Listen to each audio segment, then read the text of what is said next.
Bismillahirrahmanirrahim. Bismillahirrahmanirrahim. Assalamualaikum warahmatullahi wabarakatuh.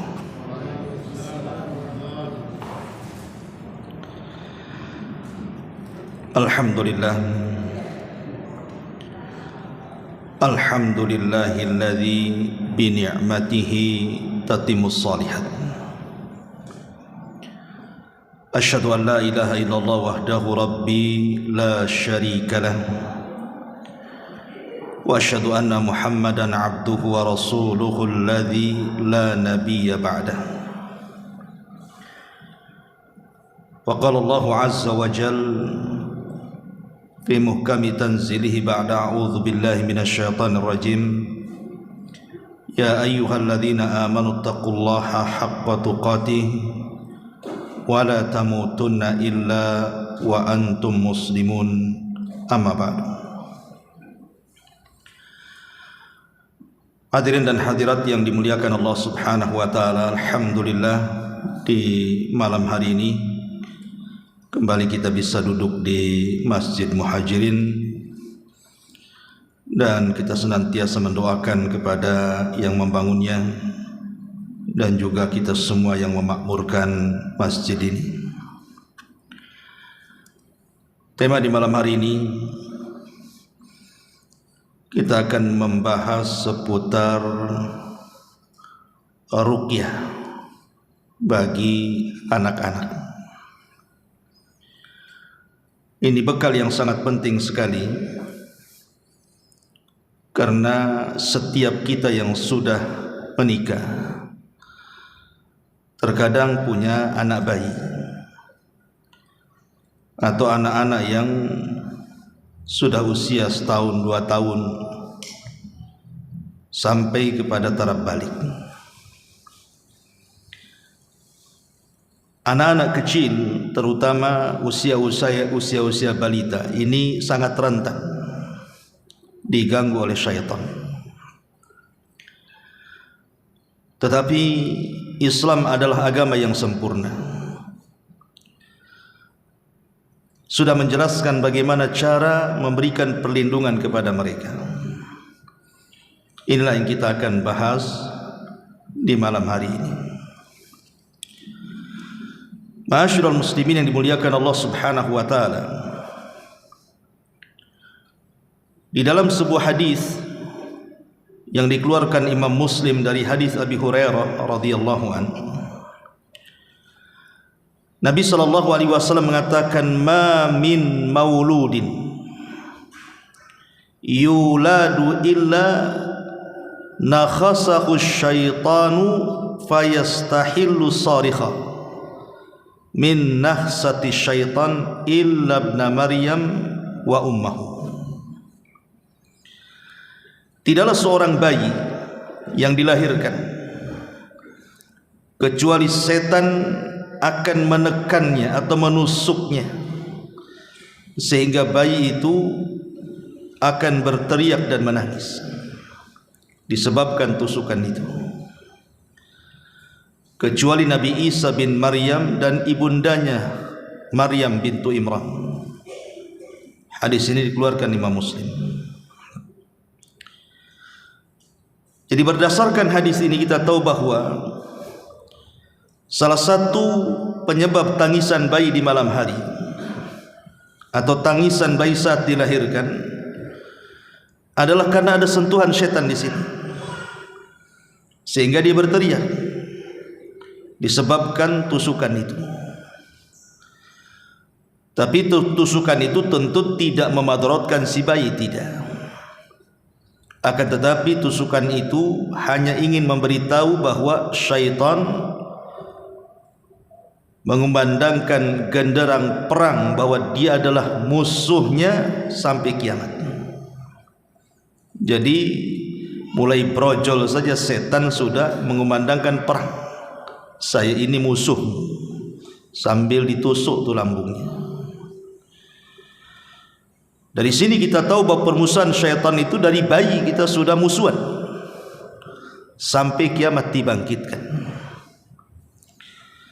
Makanya kenapa kemudian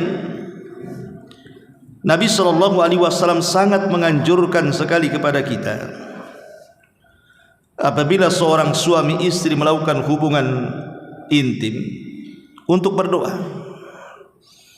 Salah satu doanya adalah yang diajarkan Nabi SAW.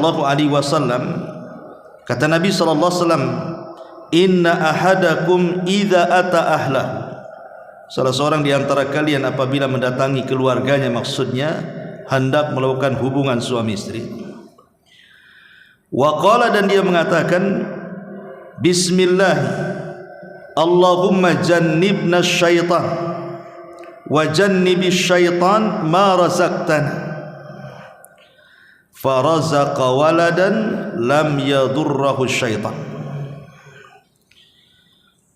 Kemudian keduanya membaca bismillah dengan menyebut nama Allah. Ya Allah, jauhkan dari kami syaitan, dan jauhkan syaitan dari apa yang kau rizkikan kepada kami. Maka kalau Allah subhanahu wa ta'ala berikan rizki seorang anak, maka syaitan tidak akan memadaratkannya. Maknanya anak ini kalau sudah besar tidak mudah disesatkan setan, dan kalaupun tergelincir akan diberikan taufik dan mudah bertobat. Lihat bagaimana Nabi SAW sudah mengantisipasi. Sebelum ada tusukan setan kepada bayi saat lahir, maka sebelum bayi itu tercetak dalam rahim seorang ibu, kita sudah berlindung kepada Allah. Allahumma jannibna syaitan wa jannibis syaitan ma razaqtana. Ya Allah, jauhkan syaitan dari kami dan jauhkan syaitan dari apa yang akan kau berikan rizki kepada kami, sehingga sekalipun bayi itu lahir kemudian ditusuk setan, tidak akan madaratkan dia. Ma'asyiral muslimin yang dimuliakan Allah Azza wa Jalla, bahkan lebih daripada itu, Nabi SAW sampai mewanti-wanti kepada kita orang tua. Kata Nabi SAW, idza kana junhul laili aw amsaytum fakaffu sibyanakum fa inna syayatina tantashiru hina idin fa idza dhahabat sa'atun minal laili fakhalluhum wa aghliqul abwab wadhkuru ismallah fa inna syaitan la yaftahu baban mughlaqa. Kata Nabi SAW, jika gelapnya malam telah merayap datang, atau waktu senja telah datang, maksudnya mendekati tenggelamnya matahari, waktu maghrib, maka tahanlah anak-anak kecil kalian, karena para syaitan mulai menyebar pada waktu itu. Dan jika telah berlalu satu waktu dari malam hari, artinya sudah sampai masuk isya, maka bolehlah kalian melepaskan mereka dan tutuplah pintu-pintu dengan menyebut nama Allah, karena setan tidak akan mampu membuka pintu yang ditutup. Dalam riwayat, hammirul aniyata wa auqiul askiyata wa ajibul abwaba wa aqfi'u sibyanakum indal masah fa inna lil jin intisharan wa khutfatan, rawahul Bukhari. Tutuplah tempat-tempat makan kalian, tutup rapatlah tempat-tempat minum kalian, tutuplah pintu-pintu kalian, dan janganlah anak-anak kalian ketika sore hari bersebaran atau bertebaran, karena sesungguhnya jin itu selalu berkeliaran dan melakukan penculikan. Bahkan Syekhul Islam Ibn Taimiyah menceritakan di zamannya pernah terjadi kepada seorang anak diculik jin, dibawa terbang ke langit. Makanya kenapa di waktu-waktu seperti itu jangan sampai anak kita keluar sudah mendekati waktu maghrib itu, disuruh masuk.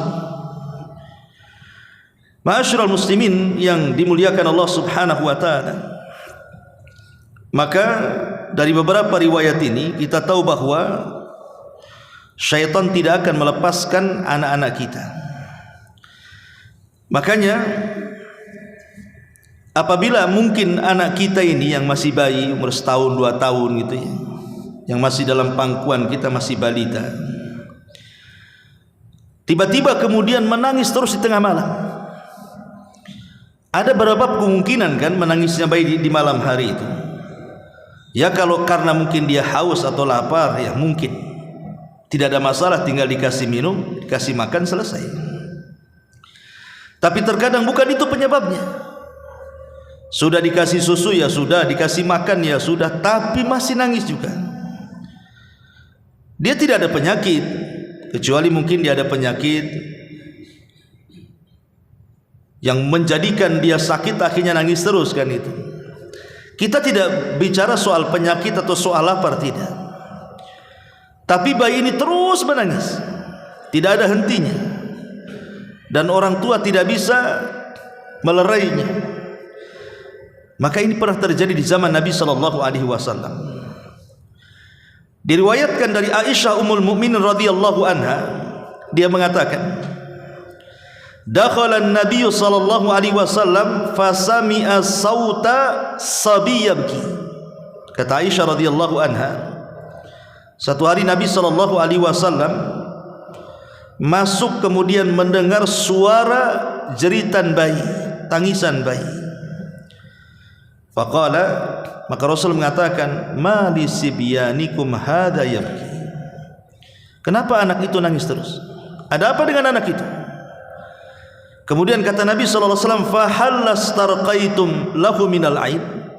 Kenapa kalian tidak meruqyah? Jangan-jangan anak itu terkena ain. Jadi penyakit ain ini juga bisa menimpa anak-anak walaupun masih bayi. Dalam riwayat yang dikeluarkan oleh Imam Malik dalam kitabnya Muwatta dari Urwah ibn Zubair radhiyallahu an, dia menceritakan, jadi satu hari Nabi SAW masuk ke rumah Ummu Salamah, dan di rumah itu kebetulan ada bayi yang sedang menangis kencang. Maka kemudian dikatakan, jangan-jangan bayi itu terkena penyakit ain. Kata Rasul, ala tastarquna lahu minal ain. Kenapa kalian tidak meruqyah dia? Ma'asyiral muslimin yang dimuliakan Allah Azza wa Jalla, maka kewajiban bagi kita orang tua adalah melindungi bayi kita dari gangguan syaitan. Makanya dalam Al-Quran ketika Allah Subhanahu wa ta'ala menceritakan tentang kisah Maryam, apa kata Allah? Falamma wada'atha qalat Rabbi inni wada'tuha untha. Maka ketika melahirkannya, maksudnya ibunya Maryam melahirkan Maryam, ia berkata, ya Tuhanku, aku telah melahirkan anak perempuan. Wallahu a'lamu bima wada'at. Padahal Allah lebih tahu apa yang telah dilahirkannya. Wa laysa dzakaru kal untha. Dan laki-laki tidak sama dengan perempuan. Wa inni sammaituha Maryam wa inni u'idzuha bika wa dzurriyyataha minasyaitonir rajim. Dan aku memberinya nama Maryam, dan aku memohon perlindunganmu untuknya dan anak cucunya dari gangguan setan yang terkutuk. Artinya bahwa kemungkinan anak-anak seperti itu atau sekecil itu sudah diganggu setan. Maka sebagai orang tua harus melindunginya. Dengan cara apa? Dengan cara meruqyah. Dan saya akan ajarkan bagaimana cara ruqyah yang mudah. Semua orang tua bisa melakukannya, tidak perlu panggil ustaz. Cukup anda saja sebagai orang tua, bapak ataupun ibunya, yang meruqyah anak bayinya. Ma'asyiral muslimin yang dimuliakan Allah Subhanahu wa ta'ala. Lalu bagaimana cara meruqyahnya? Pertama, membaca Al-Quran. Karena Allah Subhanahu wa ta'ala mengatakan, wa nunazzilu minal Qur'an ma huwa shifa. Dan kami turunkan Al-Quran itu terkadang bisa jadi obat. Dan Allah mengatakan, ya ayyuhan nas qad ja'atkum mau'izatum mir rabbikum wa shifaa. Wahai manusia, telah datang kepada kalian mau'izah, peringatan, maksudnya Al-Quran dari Rabb kalian, dan Quran itu bisa menjadi obat untuk kalian. Kata para ulama, Quran itu bisa menjadi obat dalam dua penyakit. Penyakit yang pertama adalah penyakit hati. Dengan Al-Quran bisa hilang kejahilan, bisa hilang keraguan, bisa hilang penyakit-penyakit yang akan mengotori hati seperti hasad, dengki, dan yang semacamnya.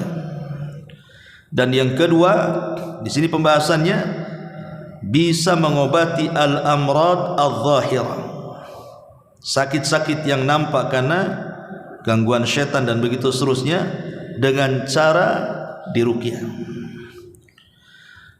Jadi intinya bahwa Al-Quran itu sebenarnya obat. Ayat apapun yang antum baca dalam Quran itu bisa menjadi ruqyah. Ayat apapun dalam Quran itu. Tetapi kalau seandainya kita mau membaca surat-surat tertentu yang sudah jelas-jelas fadilahnya, itu lebih baik lagi. Kalau seandainya kita membaca surat-surat tertentu yang jelas-jelas fadilahnya memang untuk melawan gangguan syaitan, maka itu lebih afdal. Seperti apa? Satu, surah Al-Fatihah. Saya kira seorang muslim jarang yang tidak hafal surah Al-Fatihah, karena surah Al-Fatihah itu dijadikan solat masalahnya. Kecuali mu'allaf baru masuk Islam. Ya, kalau dari bayi Islam masa enggak hafal Al-Fatihah, ini kan keterlaluan kan itu. Semua orang pasti bisa baca Al-Fatihah.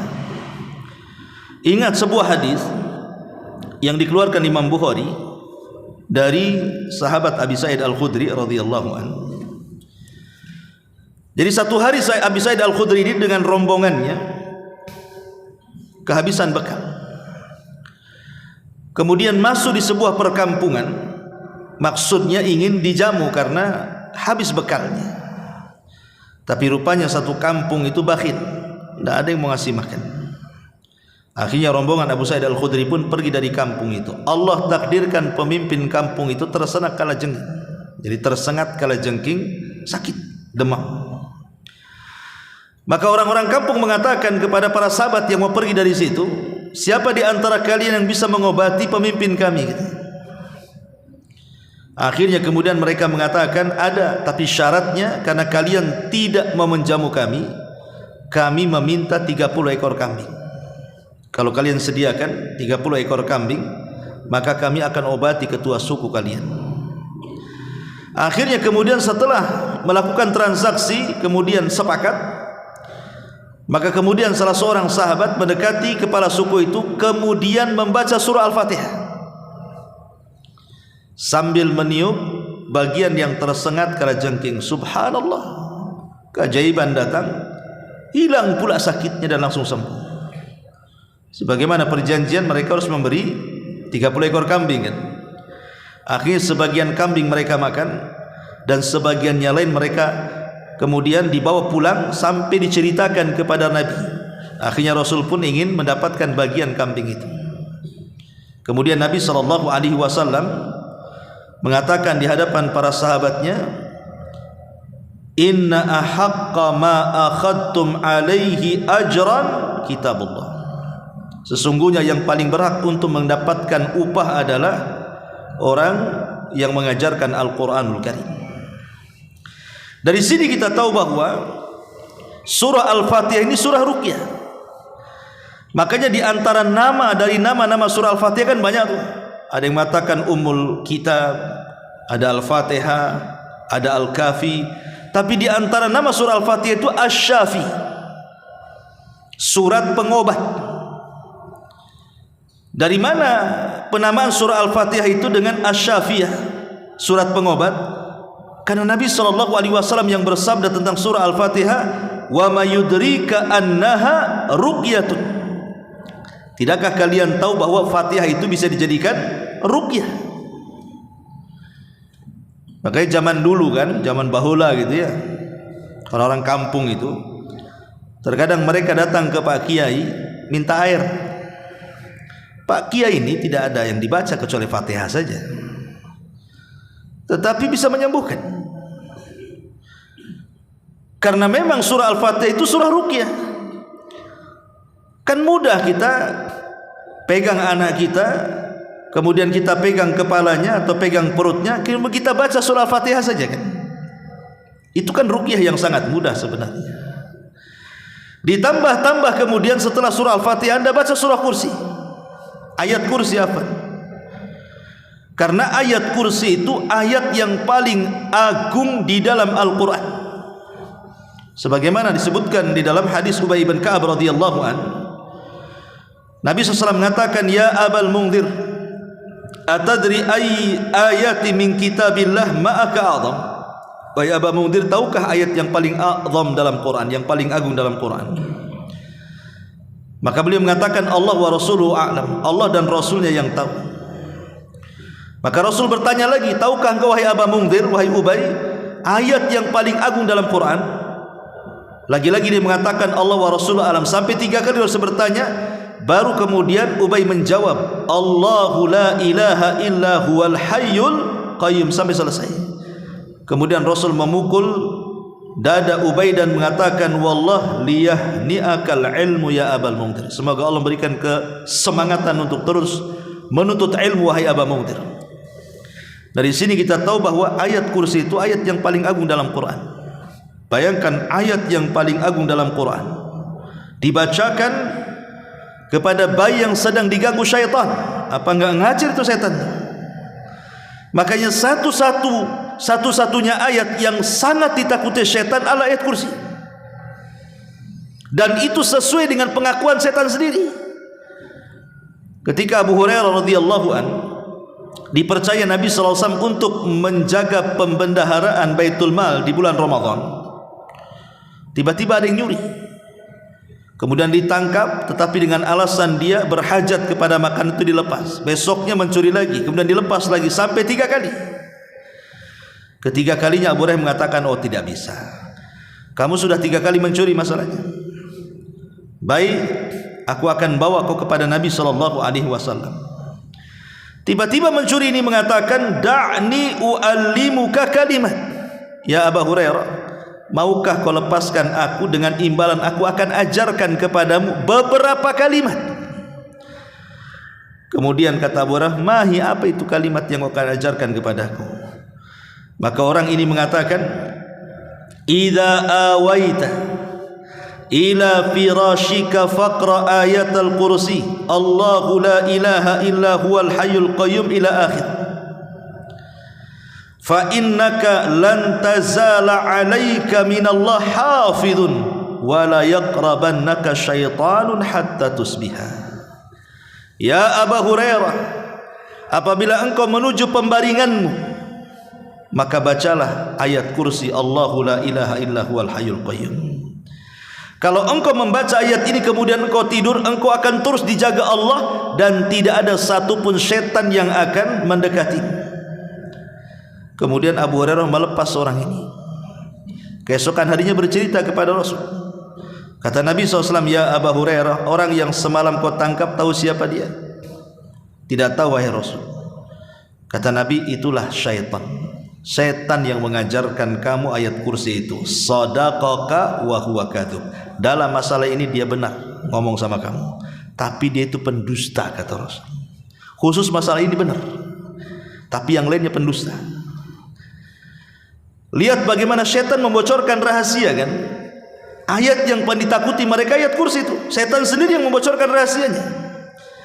Makanya kalau kita kemudian meruqyah bayi kita yang sedang nangis terus di malam hari, pegang bayi itu, kemudian kita baca surah Al-Fatihah, kemudian baca ayat Kursi, dan lebih bagus lagi tambah dengan muawwidhataini, dengan 2 surat perlindungan, Qul a'udzu birabbin nas dan Qul a'udzu birabbil falaq. Karena ada hadis dari Nabi SAW, hadis dari Abi Sa'id Al-Khudri radhiyallahu anhu, anna Nabiy sallallahu alaihi wasallam kana yata'awwad min a'yunil jan wa ainil ins wa ainil insan falamma nazalatil muawwidhatani akhadha bihima wa taraka ma siwahuma. Nabi selalu meminta perlindungan dari mata-mata jahat dari kalangan syaitan dan mata-mata jahat manusia. Ketika kemudian turun 2 surat perlindungan ini, maka dia terus membaca 2 surat perlindungan dan meninggalkan yang lainnya. Dalam riwayat Ibnu Abbas radhiyallahu anhu, dalam riwayat Ibnu Abis al-Juhani dari Nabi SAW, dia mengatakan, ya ibn Abis, ala ukhbiruka bi afdali ma yata'awwadu bihil muta'awwidun. Wa ibn Abis, kata Rasul, maukah kuhabarkan kepadamu sebaik-baik perlindungan bagi orang-orang yang mencari perlindungan dari syaitan? Maka kata Ibnu Abis mengatakan, bala ya Rasul, tentu wahai Rasul. Maka Rasul mengatakan, kul a'udzu birabbil falaq wa kul a'udzu birabbin nas hataini surataini. Maka bacalah kul a'udzu birabbin nas dan kul a'udzu birabbil falaq. Itulah seafdol-afdolnya perlindungan dari syaitan. Ya, kata Nabi SAW, seafdol-afdolnya perlindungan dari syaitan. Makanya Nabi SAW itu tidak pernah meninggalkan 2 surat ini dibaca setiap sebelum tidur. Habis dibaca diucap-ucaplah dari atas kepala sampai kaki untuk melindungi dari syaitan. Itu Nabi melakukannya. Harusnya kita lebih daripada Nabi SAW karena kita tidak ada jaminan masalahnya. Ya. Kemudian kalau bisa juga ditambah dengan 1 surat lagi, suratul Ikhlas. Surah Qul huwallahu ahad, Allahus samad, lam yalid walam yulad walam yakul lahu kufuwan ahad. Karena surah Al-Ikhlas ini adalah, kalau kita baca, kita mendapatkan 1/3 daripada Al-Quran. Seolah-olah kita baca surah Al-Ikhlas ini sudah membaca 1/3 dari Al-Quran. Luar biasa. Berarti cukup dari Quran baca Al-Fatihah, kemudian baca ayat kursi, kemudian baca kul a'udzu birabbin nas, baca kul a'udzu birabbil falaq, kemudian baca kul huwallahu ahad. Ini sudah cukup. Saya kira semua hafal. Ya, ini kan ayat-ayat dan surat-surat yang mudah. Lalu ketika kita membaca itu bagaimana caranya? Ya. Ada 3 cara yang disebutkan para ulama. Pertama, qira'atuhuma ala abnaika ma'a mashi ajsadihim fi asna'il qira'ah. Pertama, ketika kita membaca surat dan ayat tadi itu, surah Al-Fatihah, Muawwidzatain dan Qul huwallahu ahad serta ayat kursi itu, sambil kita baca, kita usap-usap anak kita. Dari kepala, badan, kaki, diusap-usap saja sambil baca. Ini cara yang pertama. Cara yang kedua, qiraatul muawwidhataini bainal kaffaini, atau membaca surat-surat itu termasuk juga muawwidhataini dengan menggunakan kedua telapak tangan sambil begini. Sambil kita baca seperti ini. Membaca Fatihah, ayat kursi, muawwidhataini, qul huwallahu ahad. Ya, sambil ditiup. Ya, ditiup-tiup tangannya ini. Kemudian setelah ditiup-tiup dengan mengeluarkan sedikit ludah kita. Jadi bukan hanya angin saja. Nah, gitu ya. Jadi sambil ada ludahnya sedikit keluar. Tsumma amsah ajsad abnaika bima tasilu ilaihi yadaika ba'dal qiraati fihim. Setelah kita membaca, pamannya baca Al-Fatihah dulu. Selesai baca Fatihah, baru kita usapkan. Kemudian baca lagi ayat kursi, baru kita usapkan. Kemudian muawwidhataini, baru kita usapkan. Ini cara yang kedua. Cara yang ketiga, qiraatu fil ma'i wamsah abnaika au taghsilihim bihadzal ma', atau boleh menggunakan media air. Ya, seperti media air umpamanya gini, kita baca. Baca Fatihah, ayat kursi, muawwidhataini, qul huwallah, ya. Kemudian kita ambil air itu, kemudian kita usap ya, kepada anak kita. Atau kalau memang perlu dimandikan, ya kita mandikan dengan air ruqyah tadi. Karena disebutkan riwayat-riwayat seperti ini berdasarkan hadis Aisyah Ummul Mukminin radhiyallahu anha. Kemudian juga lebih baik lagi kita tambah dengan doa-doa yang diajarkan Nabi.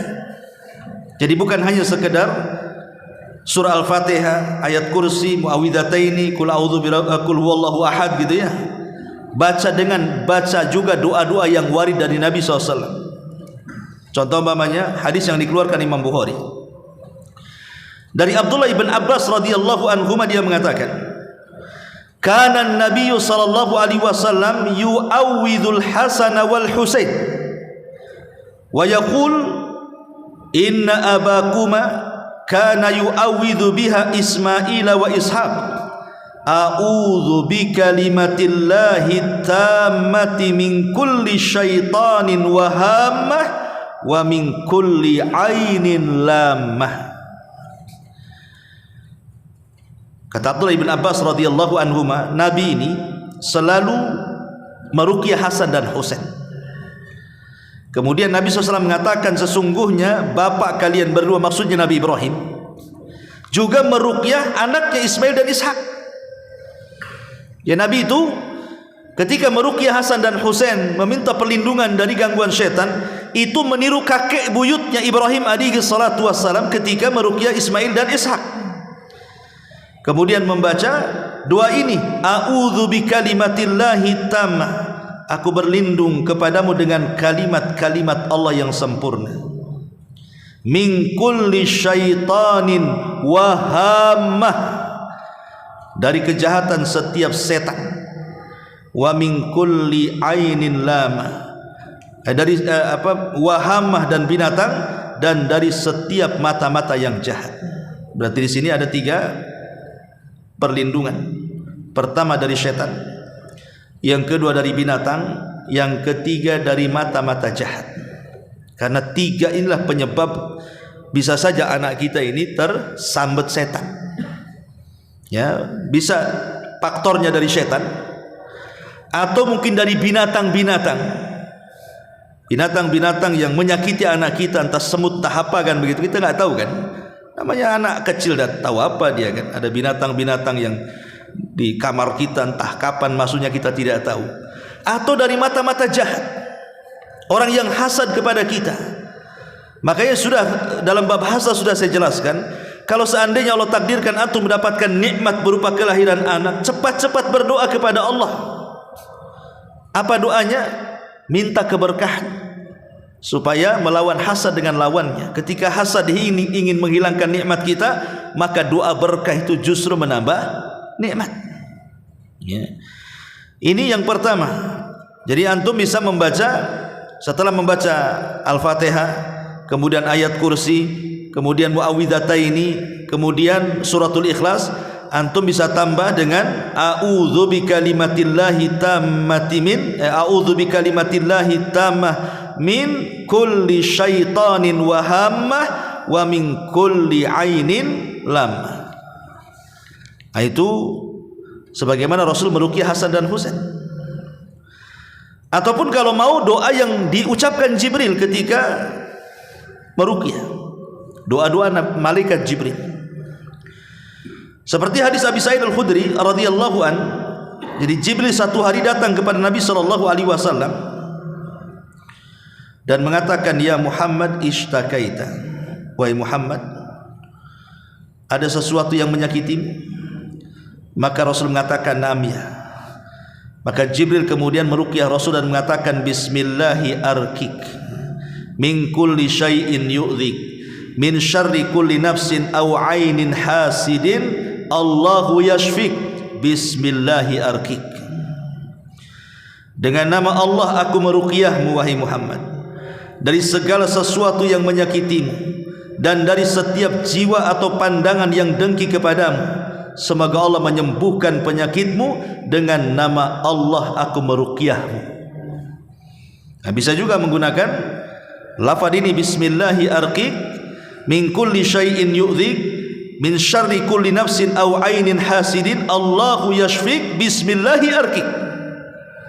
Ini ruqyahnya Jibril. Kemudian yang kedua ruqyahnya Jibril juga. Dari Aisyah radhiyallahu anha, dia mengatakan, kana idza ishtaka Rasulullah sallallahu alaihi wasallam raqahu Jibril. Rasul itu kalau ada merasakan sesuatu yang enggak enak dalam dirinya, maka Jibril akan datang dan meruqyahnya. Lah salah satu ruqyah Jibril kepada Rasul adalah doanya Allahumma yubrik min kulli da'in yashfik wa min syarri hasidin idza hasad wa min syarri kulli dhi ainin. Dengan nama Allah yang menciptakanmu, dialah yang menyembuhkan dari segala macam penyakit dan dari kejahatan pendengki ketika dia mendengki, serta segala macam kejahatan sorotan mata jahat semua makhluk yang memandang dengan kedengkian kepadamu. Ini juga diantara doa ruqyahnya Jibril, Allahu yubrik min kulli da'in yashfik min syarri hasidin idza hasad wa min syarri kulli dhi ain. Atau yang ketiga, ini masih doanya Jibril juga.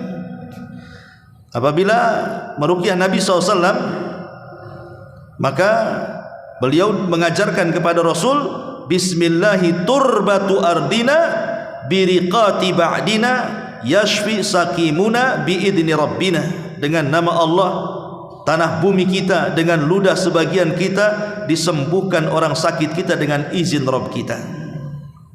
Ini juga diantara doa-doa yang diajarkan malaikat Jibril saat meruqyah.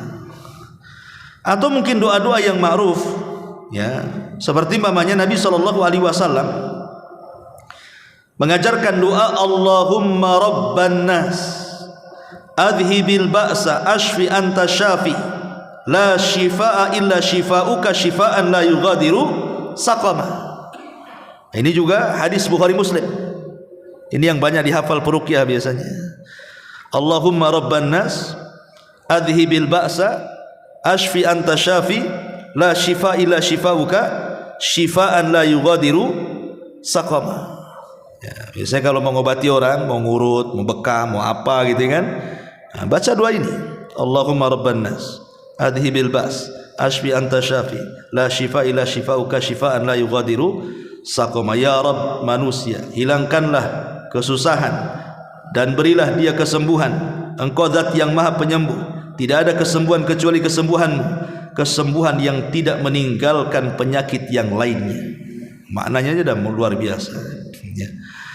Ma'asyiral muslimin yang dimuliakan Allah Subhanahu wa taala, dan banyak lagi doa-doa ini enggak mungkin saya jelaskan, ya. Artinya bahwa secara ringkas, ya, secara ringkas saya ajarkan ruqyah. Sebenarnya ruqyah seperti ini bukan untuk anak-anak saja.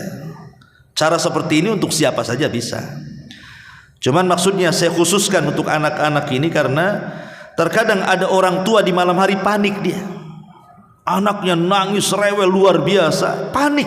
Ada apa dengan anak saya? Sudah dikasih susu tetap juga dia nangis, dikasih makan tetap juga nangis. Kadang-kadang nangisnya itu melampau. Kata para ulama, ada dua kemungkinan. Jadi anak yang nangis tengah malam itu ada dua kemungkinan. Kemungkinan dia diganggu setan, kemungkinan diganggu setan, atau mungkin dia tidak diganggu setan, orang tuanya yang diganggu setan terimbas kepada anaknya. Jadi ada dua kemungkinan saja, mungkin orang tuanya yang terimbas kepada anaknya, atau anaknya yang diganggu setan. Makanya di sini perlunya kita meruqyah, pandai meruqyah itu. Dan semua orang bisa meruqyah. Semua orang kita bisa meruqyah hanya dengan membaca seperti itu, membaca Al-Fatihah, ayat kursi, mawidataini, qul a'udzu birabbin nas, qul a'udzu falaq, qul huwallahu ahad. Kalau mau tambah dengan doa yang tadi diajarkan Nabi SAW lebih baik lagi. A'udzu bikalimatillahi tammah min kulli syaitan wa hama wa min kulli ainin lama. Atau Allahumma rabban nas adhibil ba'si ashfi anta syafi la shifa illa shifauka shifaan la yughadiru saqama. Kan senang aja tinggal dihafal, ya. Ma'asyiral muslimin yang dimuliakan Allah Subhanahu wa taala, tentu ketika meruqyah juga ada adab-adabnya, ya. Pertama harus ada keikhlasan. Saat meruqyah itu harus ikhlas lillahi ta'ala, karena Allah Subhanahu wa ta'ala. Makanya kalau kita meruqyah diri sendiri atau anak kita, pasti keikhlasannya akan muncul, kan? Tapi kalau antum manggil orang, antum yakin orang yang meruqyah itu ikhlas? Jangan-jangan dia mengharap upah antum. Untuk menguji orang yang meruqyah itu, jangan kasih duit dia. Nanti panggil lagi 2 kalinya, datang enggak dia? Kalau tak datang berarti tak ikhlas. Dia karena ingin duit saja. Apakah orang ikhlas berpengaruh? Kan jadinya seperti itu jadinya. Makanya kalau kita ini belajar ruqyah, meruqyah diri sendiri atau anak kita atau saudara kita, pasti ikhlas, kan itu anak kita masalahnya. Ya. Ini yang pertama, harus ada keikhlasan. Yang kedua, yakini bahwa yang menyembuhkan itu bukan baca Qur'annya, bukan Fatihahnya, bukan ayat kursinya, bukan muawwidhatainya, bukan surah ikhlasnya, bukan doa-doanya yang tadi saya ajarkan. Tapi yakini yang menyembuhkan Allah Subhanahu wa ta'ala. Bacaan itu hanya wasilah saja. Wasilah saja. Karena ada orang-orang yang sudah menjadi profesi seorang peruqyah, kesalahannya itu, ya, seolah-olah dia punya kekuatan yang bisa mengusir setan. Seolah-olah dia punya kedikjayaan yang bisa mengusir setan. Dan itu prasangka bagi orang-orang yang diruqyah. Bahwa kalau ustaz ini yang meruqyah ini hebat kali dia ruqyahnya, bacanya mantap, baru baca bismillah aja dah ngacir itu setan. Yang menyembuhkan itu Allah, bukan peruqyah. Peruqyah itu wasilah saja. Dia tidak punya kekuatan apapun. Kekuatan itu hanya milik Allah. La haula wala quwata illa billah. Tidak ada daya dan kekuatan kecuali milik Allah Subhanahu wa ta'ala. Ya. Kemudian yang ketiga, tentu syarat-syarat ruqyah harus tahu kan, harus dari Al-Quran ataupun dari doa-doa yang warid yang sahih dari Nabi SAW, atau menggunakan nama-nama Allah dan sifatnya, dan harus dipahami maknanya. Kalau bisa berbahasa Arab dan dipahami maknanya, ya tidak mesti bahasa Arab, yang penting dipahami maknanya dan intinya tidak keluar dari tauhid. Karena ada orang yang kemudian meruqyah itu dengan selain daripada bahasa Arab, entah bahasa daerah, dan tidak bisa dipahami maknanya, kemudian tidak mau diperdengarkan bacaannya. Ini kan bahaya. Ngeruqyah itu harus dikeraskan bacaannya. Nggak bisa kayak gitu. Harus keras bacaannya. Dikeraskan dari Quran, dari hadis, dari nama-nama Allah, dipahami maknanya kan itu, dan diyakini bahwa yang menyembuhkan Allah. Ini kalau tidak seperti ini, itu ruqyah bid'ah namanya. Ya, umpamanya pakai bahasa-bahasa daerah gitu ya, apalagi kemudian jelas-jelas dia memanggil-manggil jin. Mambang air, mambang ini, mambang itu, semua mambang dipanggil. Nah, ini jelas ini tidak boleh. Dia manggil jin kan itu. Tapi kalau sudah, oh ini Quran, keras bacaannya, jelas surat dan ayat yang dibacanya, dia sedang meruqyah namanya. Ya, atau mungkin secara umum Al-Quran. Kalaupun tidak hafal ini, ayat-ayat yang lain juga bisa. Semua ayat Quran itu bisa jadi ruqyah. Semua ayat Quran itu bisa jadi ruqyah. Cuman kalau tadi saya katakan, kalau menggunakan ayat-ayat dan surat-surat tertentu yang jelas keutamaannya, itu lebih afdol saja. Bukan berarti ayat yang lain tidak bisa jadi ruqyah, bisa. Karena secara umum itu Al-Quran adalah penyembuh. Ma'asyiral muslimin yang dimuliakan Allah Subhanahu wa ta'ala. Kemudian juga jangan menyibukkan berdialog. Umpamanya nih, bukan bayi, kalau bayi kan kadang-kadang susah berdialog ya. Ataupun kita banyak dengan bahasa-bahasa ngajak ngobrol gitu ya. Gak perlu, ruqyah itu tidak perlu banyak mengajak bicara. Baca saja Quran. Ya, baca saja Quran, dan tidak perlu kemudian sampai mengancam-ngancam. Ya, saya bunuh kamu. Apa pula bunuh-bunuh? Ya, kan ada. Keluar kamu, saya bunuh kamu, saya cekik kamu. Tidak perlu, baca saja Quran. Apa yang ngancam-ngancam setan? Baca saja Quran. Nanti kalau ada reaksi, kalau memang dia mulai bicara ingin masuk Islam, tuntun ke syahadat kan gitu ya. Tapi kan tidak mungkin bayi bicara, mungkin ini meruqyah orang dewasa ya. Ya. Tapi yang jelas bahwa tidak perlu banyak bicara karena mereka para pendusta. Dikhawatirkan kalau seandainya kita meruqyah orang dewasa yang bisa berdialog, kemudian dia memfitnah orang. Bisa saja kan dia memfitnah orang kan. Dia mengatakan saya disihir orang yang nyihir tetangga sebelah umpamanya. Nah, jadi suudon sama tetangga. Padahal dia sedang berdusta tuh. Makanya jangan banyak dialog. Bacakan saja Quran. Dan kalau dia bukan mahram kita, jangan disentuh. Saya lihat para peruqyah ini dia bukan mahram, dia bukan istri, dia bukan apa. Pegang kepalanya, dipegang dadanya, dipegang apa? Enggak boleh. Nabi berbaiat itu, membaiat wanita, tidak pernah menyentuh. Ya, cukup di balik tabir atau ditemani suaminya, kita cukup baca saja, tidak perlu pegang-pegang, itu punya orang. Kalau istri sendiri tidak apa-apa dipegang-pegang sambil ruqyah, ini istri orang, ada suaminya pula di situ. Suaminya lo nggak ada kecemburuan dipegang-pegang peruqyah ini, kan aneh kan itu ya, tidak boleh. Ya. Ma'asyiral muslimin yang dimuliakan Allah Subhanahu. Dan juga jangan mengandalkan tajribah. Kadang ada orang peruqyah itu dia mengandalkan pengalaman. Tidak semua pengalaman benar, ikhwan. Tidak semua pengalaman itu benar. Bisa saja menyelisih Quran dan Sunnah. Umpamanya pengalaman dia meruqyah pakai minyak gosok. Ini kalau pakai minyak gosok ini cepat keluar jinnya. Ya. Atau dengan dipukul rotan, atau dengan ditabok umpamanya kan, ditendang. Ini bukan seperti itu ruqyah. Nah, semua pengalaman itu sama ketika kita menangani satu sama dengan menangani orang. Maka jangan berpanduan kepada pengalaman, pandukan saja kepada Quran Sunnah dan keterangan para ulama adab ruqyah, sudah itu jalankan. Ma'asyiral muslimin yang dimuliakan Allah Subhanahu wa taala. Dan kalau ada peruqyah minta upah, jangan, itu enggak ikhlas. Karena ruqyah itu bukan profesi. Ingat, ruqyah itu bukan profesi. Jangan dijadikan profesi ruqyah itu. Ruqyah itu wa ta'awanu 'alal birri wat taqwa. Kalau seandainya diberikan upah, alhamdulillah. Kalau tidak pun ya sudah, kita dapat pahala dari setiap bacaan satu huruf itu 10 pahala kita dapat. Belum lagi nolong orang, dapat pahala lagi. Dan Allah pasti akan berikan rezeki dari arah yang lainnya yang tidak disangka-sangka dia. Karena Nabi yang mengatakan, apa kata Nabi SAW? Ahabbul a'mal ilallah sururun tudkhiluhu ala qalbi muslim. Ya. Amalan yang paling dicintai Allah Subhanahu wa taala adalah memasukkan kebahagiaan kepada orang lain. Ketika kita membantu orang lain dengan meruqyah, akhirnya sembuh, kemudian dia bahagia, al jaza min jinsil amal. Allah akan memberikan kebahagiaan kepada kita. Sebagaimana kita menanamkan kebahagiaan kepada orang, Allah akan tanamkan kebahagiaan kepada kita. Yakin itu. Ya. Kita harus yakin kalau kita nolong orang pasti Allah tolong kita. Tidak di dunia, di akhirat. Man nafasa kurbatan, man nafasa musliman kurbatan, nafasallahu kurbatan yaumal qiyamah. Barang siapa yang menghilangkan kesulitan di dunia bagi seorang muslim, Allah hilangkan kesulitan dia pada hari kiamat. Ma'asyiral muslimin yang dimuliakan Allah Azza wa Jalla, intinya bahwa